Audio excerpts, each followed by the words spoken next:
Ay, Diyos ko. Finish ka. Di matapag. Ay, Diyos ko na. Ito ang hirap kasi mag-atras ka na maglalakad. Sa pangalawang pagkakataon, muli siyang tumawid.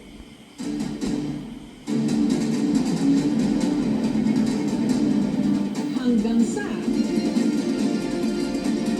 Lo.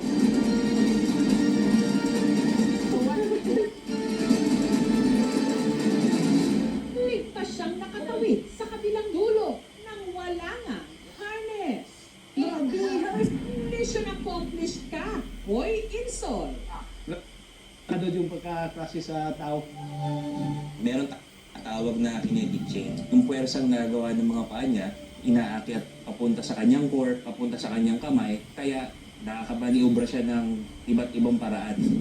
It's better if you're doing that. May safety net sa ilalim. Or do it in a mas mababang puno. No? Para kung bumagsak ka man, hindi ka mabalian o loss of life.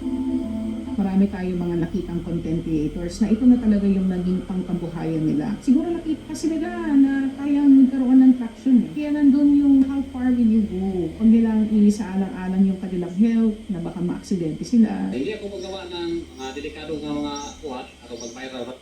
Nalingaw ako sa trabaho. Siguro, ang nakapareho namin itarsan yung misis ko, yung sa pamilya ko, protektahan ko, utog sa akong mahimo. Kung tutuusin, lahat tayo araw-araw tumutulay sa sarili nating mga alambre. Halos bumibitin din pati warik para lang kumita. Sa sipag at diskarte, hindi tayo matitinan. Pero mas maganda pa rin sana kung hindi natin kailangan pang magpakita ng superpowers katulad ni Boy Tarzan.